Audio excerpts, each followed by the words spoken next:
Welcome. मित्रों, हमारे channel overview study में आपका स्वागत है और इसमें हम आज ये डिस्कशन करेंगे कि क्या हम साइमल्टेनियसली पीसीएस और आर दोनों की तैयारी कर सकते हैं।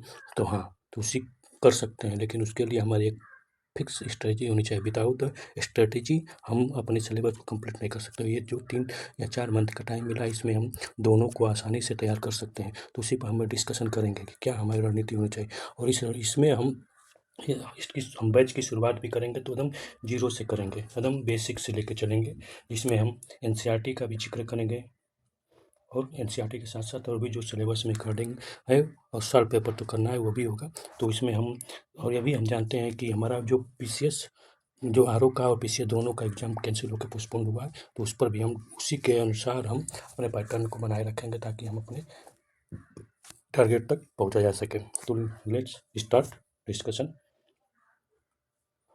हम सब जानते हैं कि हमारे आरओ में जो है जीएस और हिंदी दोनों आती है और 10 नंबर का मैथ भी आता है। उसी तरह से पीसीएस में हम देखते हैं तो उसमें भी जीएस है और जीएस और सी सेट आता है। जीएस और सी सेट आता है।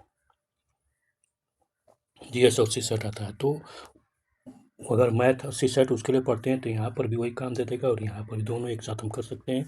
तो उसमें हमको टेंशन लेने की नहीं ज़रूरत है। तो यहाँ पर भी अगर आप देखते हैं तो यहाँ पर भी आपका बौद्धिक क्षमता पूछता है, जिसमें ये 10 क्वेश्चन होते हैं। तो ये 10 क्वेश्चन आप आराम से अगर 10 में 10 कर देंगे तो आपका जैसे उत्तर प्रदेश संस्कृति का और कृषि, व्यापार, उद्योग, व्यापार, रहन सहन, सामाजिक प्रथाओं और संबंधित विभिन्न जानकारी है। यहाँ से अगर हम 10 नंबर यहाँ से आराम से पा सकते हैं। 10 से 12 क्वेश्चन आते हैं तो आराम से हम दे सकते हैं 10 नंबर। तो इसलिए देखते हैं कि बस यही 2 टॉपिक, ये उत्तर प्रदेश थोड़ा सा आरओ में ज़्यादा होता है जबकि पीसीएस में कम होता है। तो यहाँ पर हम ये देख के 2 जीएस और हिंदी थोड़ा बहुत पीसीएस में भी पूछता है, सी सेट में, और उसमें मेंस में भी पूछा जाता है। तो अगर हम देखें तो हम आराम से पीसीएस और में आरओ का साथ साथ तैयारी कर सकते हैं और इसमें हमारी रणनीति फिक्स होनी चाहिए। जिससे अगर रणनीति फिक्स नहीं रहेगी, अगर हमारी रणनीति फिक्स नहीं रहेगी तो हम अपने टारगेट को नहीं प्राप्त कर सकते हैं और कंटिन्यूटी होनी चाहिए रणनीति में। तो यहाँ पर हम ये सिलेबस में देखते हैं तो यहाँ पर हमारा प्री में जो है ये 6 है, जिसमें 60 नंबर का आता है। यही अगर हम पर्यायवाची हटा दें तो ये हमारा मेंस का हो जाता है और वहाँ पर भी 60 नंबर का होता है। तो इसलिए तो हम क्या करेंगे कि पहले तो सिलेबस देखते हैं। सिलेबस देखते हैं कि इसमें 2 घंटे का टाइम दिया है, 1 घंटा का, लेकिन मेंस में जाएंगे तो ये 30 मिनट का टाइम देगा। 30 मिनट का केवल टाइम मिलेगा, तो हमको ये भी ध्यान देना है। और मेंस का सिलेबस देखते हैं तो इसमें लिखित और देखिए प्री में तो केवल हमको ऑब्जेक्टिव मिलता है, ऑब्जेक्टिव क्वेश्चन मिलता है। प्री में क्या है, ऑब्जेक्टिव मिलते हैं, लेकिन मेंस में हमें लिखने को भी मिलता है, लेकिन उसमें भी ऑब्जेक्टिव और लिखना दोनों होता है। तो उसमें हम देखेंगे जीएस और हिंदी ये दोनों है कि मेंस में ऑब्जेक्टिव रहेगा, लेकिन और जो टॉपिक है और भी जो सिलेबस में टॉपिक है वो हमें लिखना पड़ेगा। जैसे निबंध हुआ, कुछ हिंदी है, कुछ पत्र लेखन है।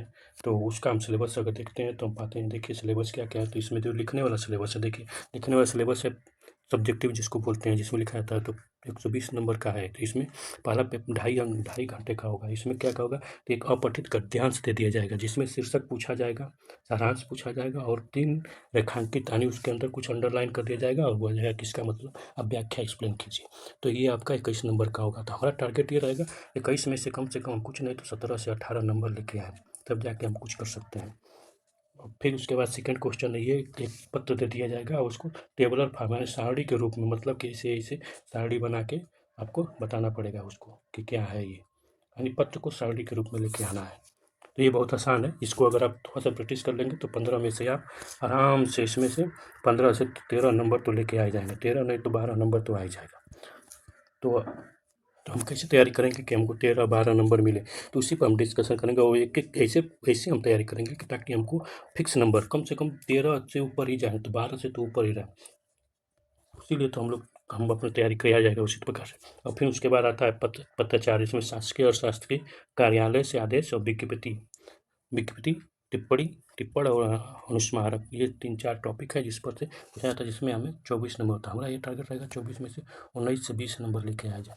तो हम ऐसे तैयारी करेंगे कि हमको 19 से 20 नंबर आराम से मिले। और फिर उसके बाद हमारा नेक्स्ट टॉपिक है जो कि शब्दावली। इसमें 2 प्रकार की शब्दावली, प्रशासनिक और वाणिज्य की। प्रशासनिक और वाणिज्य की तो हमें ये करंट अफेयर्स पर भी ध्यान देना पड़ेगा कि क्या करंट अफेयर में कौन से कौन चल रहे हैं, तो उस पर भी हम यह तैयार कर सकते थे। ये 10 नंबर है तो 10 का 10 हमें ला के प्राप्त करना ही करना है इसमें कोई गलती आप नहीं कर सकते। 30 नंबर में से आपको 30 नंबर लेके आना है, तो सिलेक्शन नहीं हो सकता है। तो ये क्योंकि यहीं से नंबर आएगा। और ये सबसे बड़ी बात क्या है कि ये जो फोर्थ पेपर है, ये जो फोर्थ टॉपिक चौथी टॉपिक है, ये हमारे हाथ में है। हम जितना मेमोरी अपना याद कर सकते हैं उतना, इसमें कोई दखलंदाजी नहीं, ये सॉलिड मार्क्स देगा। इसलिए हम बोल रहे हैं कि 30 नंबर आप इतना तैयार कीजिए कि 30 नंबर आपको परफेक्ट आए। और ये 10 नंबर का कंप्यूटर ज्ञान, 10 नंबर कंप्यूटर ज्ञान, 10 में से 10 इसको भी नहीं तो 8 नंबर तो आ ही सकता है। तो इसलिए हम कह रहे हैं कि बहुत सावधानी से इसको तैयार करना है, समझ रहे हैं।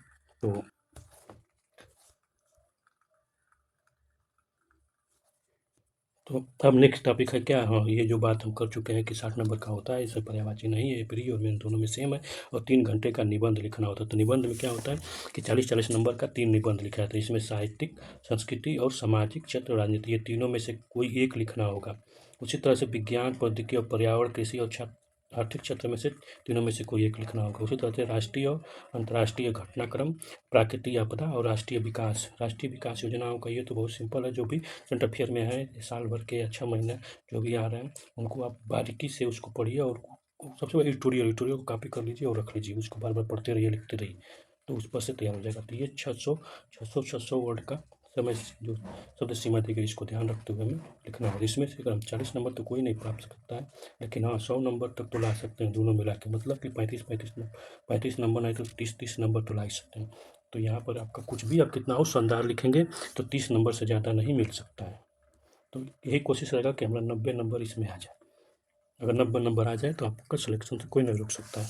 इसलिए हम कह रहे हैं कि आपको कैसे हम तैयार करें कि हमारा जो हम सोच रहे हैं, कैसे हम तैयार करें कि हमें जो सोच रहे हैं कि हमारा समय के साथ साथ हमें अच्छा नंबर मिले और हम अपने टारगेट को प्राप्त करें, कैसे हम तैयार करें। तो उसी पर हम आज चर्चा करेंगे कि हम कैसे तैयार करें, हमारी क्या स्ट्रेटेजी होनी चाहिए, हमारी क्या सोच होनी चाहिए, किस अनुसार हम तैयार करें, कौन सा स्टेप लेके चलें, कैसे क्रमबद्ध लेके चलें, ताकि हम तैयार।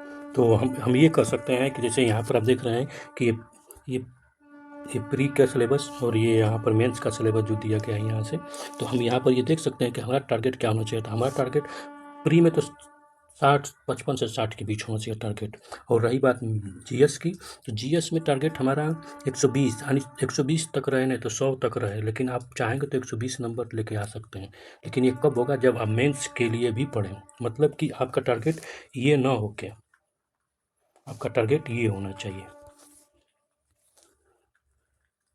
क्या आपका टारगेट होना चाहिए।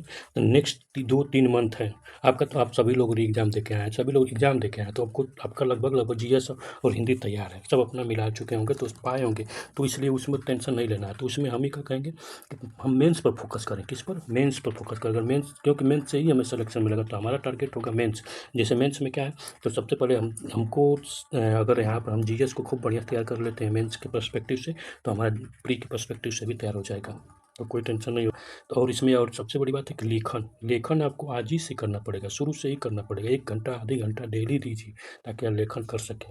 तो अब हम तो ये कहेंगे कि आप एक डेली डेली आप लेखन शुरू क्रिया कीजिए। और पहला तो ये जो लेखन का है, ये 5-6 जो टॉपिक है, इसको आप डेली लिखिए, डेली इसके बारे में पढ़ते रहिए, लिखते रहिए, याद करते रहिए। नहीं तो आपका लास्ट दिन अगर प्री निकल भी जाएगा तो मेंस में आप अटक जाएंगे और सिलेक्शन से बाहर हो जाएंगे। हमारी रणनीति क्या है? तो हमारी रणनीति ये है कि हम जब अगली बार मिलेंगे तो हम शुरुआत करेंगे लेखन, और साथ साथ में प्री का भी चलता रहेगा। प्री आपका चलता है, प्री साथ साथ में आपका जीएस का भी चलता रहे। हम लोग तैयार करेंगे जीएस को भी। और क्या करेंगे कि एक एक पेपर हल करेंगे। पहले तो पीवाई की करेंगे, पीवाई की पूरा करने के बाद ही हम आगे फिर बढ़ेंगे, ताकि कोई गलती फिर ना हो। ठीक, अगर पीवाई की नहीं कोई करते हैं तो हम एक एक करके जीएस को, एक जो टॉपिक इम्पोर्टेंट है उस पर हम ध्यान देंगे, और जीएस के साथ साथ हमें लेखन, तो हम सबसे पहले यही करेंगे, लेखन पर ध्यान देंगे। तो लेखन में सबसे, जब हम अगली बार मिलते हैं तो हम बात करेंगे गद्यांश, यानी फर्स्ट वाले गद्यांश, शीर्षक और सारांश। जो अपठित गद्यांश दे दिया जाएगा उस पर हमें शीर्षक, सारांश और 3 रेखांकित अंशों की व्याख्या करनी है, जिसमें शीर्षक के लिए 3 अंक मिलेगा, सारांश लिखने के लिए 6 अंक मिलेगा, और 3 लाइनों का व्याख्या करने के लिए 12 अंक, मतलब कि 4-4 अंक मिलेगा। तो आप ये खुद सोचिए कि जब इतना अगर तोड़ के मिल रहा है, तो यहाँ पर हम आराम से इसमें हम नंबर ला सकते हैं। 21 में से कम 18 नंबर तो आ ही जाएगा। तो हम इसीलिए कह रहे हैं कि